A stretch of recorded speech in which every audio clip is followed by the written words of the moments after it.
Hi there, everyone. Welcome to the Daily Gardener. I'm your host, Jennifer Ebling. It's June 27th. Today is the very first National Onion Day, and it was founded by the National Onion Association, which represents almost 500 onion growers from across the United States. The association celebrated its 100th anniversary in 2013. Onions are a member of the bulb family. There are 27 different types of onions. And there's an old saying that says, the thicker the onion skin, the colder the winter will be. Here's today's brevities. It was on this day in 1787 that the naturalist Thomas Say was born. Say was born to a Quaker family and was a relative of the Bartrams. He grew up making frequent visits to their botanic garden on the banks of the Schuylkill River. Say was one of the first naturalists in the United States to advocate for the naming and describing of native flora and fauna. Before Say's time, plant and animal specimens were sent to Europe for identification.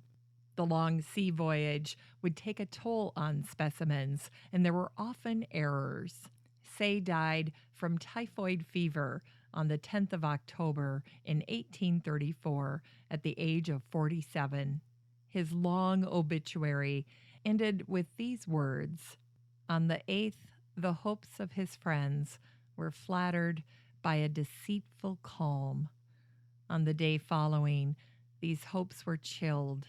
He appeared sinking under debility, when on the 10th, death came over him like a summer cloud. Intellect triumphed to the last hour. He left his wife directions as to his library and cabinet of natural history."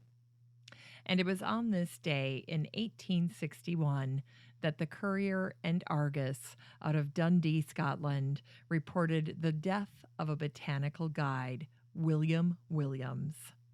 The newspaper account said that while his party rode slowly forward on ponies, he indulged in his favorite science, collecting plants. When they arrived at the summit, he left them again in order to gather some ferns. The party waited for him 90 minutes and then finally descended. Scouts were sent out, and his body was found lying 300 yards beneath the precipice from where he had fallen. Before he died, Williams had begun to realize that he was living a sort of contradiction. By locating rare plants for collectors, he was contributing to their extinction. Today, Williams' tombstone reads, "William Williams, upwards of 25 years, botanical guide at the Royal Victoria Hotel, who was killed by a fall while pursuing his favorite vocation." And it was on this day in 1889 that William Guilfoyle married Alice Darling. Guilfoyle was the director of the Royal Botanic Gardens, Victoria.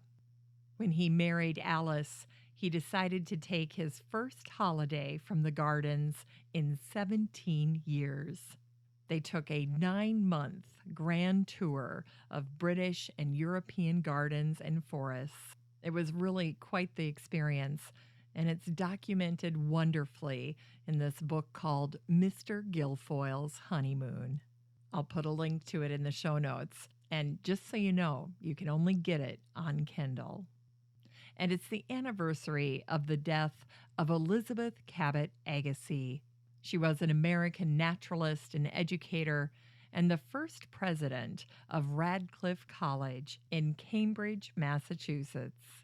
In 1856, she married the Swiss naturalist Louis Agassiz and became an intimate part of his life and work. When they were first married, she started a girls' school in their home to bring in some extra income. When Louis died, Elizabeth was 51 years old. His death spurred her to establish Radcliffe College. In Unearthed Words, here's a poem from Rudyard Kipling, and it was written for gardeners. It's called The Glory of the Garden.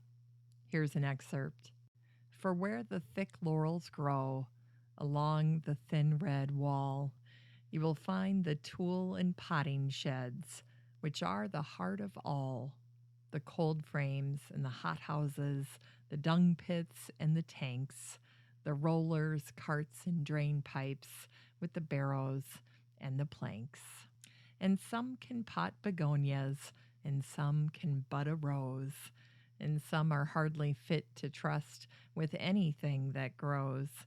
But they can roll and trim the lawns, and sift the sand and loam, for the glory of the garden occupieth all who come. Today's book recommendation is a favorite of mine. It's Practical Botany for Gardeners by Jeff Hodge. This book explains over 3,000 botanical terms. I think one of the reasons this book is so helpful is that it's so beautifully put together. The Denver Post said it's a gentle guide to the green world, organized precisely how a non-botanist would need it done. This book is heavily illustrated, and it's one of my favorite books to give to new and experienced gardeners. For today's garden chore, it's time to make a map of your garden. You can do this yourself. You can do this with the help of Google Earth. You could even hire your own illustrator. This chore was actually inspired by an article I read in the Detroit Free Press on this day in 1958. A nurseryman was talking about how his customers could be most helpful, and in his mind, a garden map was the most helpful tool that he could use with his clients. Finally, here's something sweet to revive the little botanic spark in your heart. I ran across a little article for today's show in the Marion Star out of Marion, Ohio, on this day in 1894.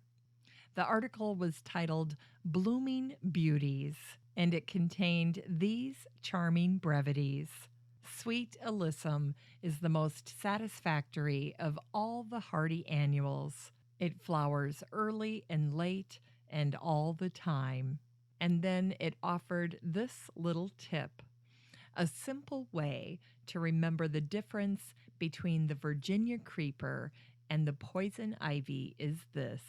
If the vine has 5 leaves corresponding with the 5 fingers of your hand, you may handle it.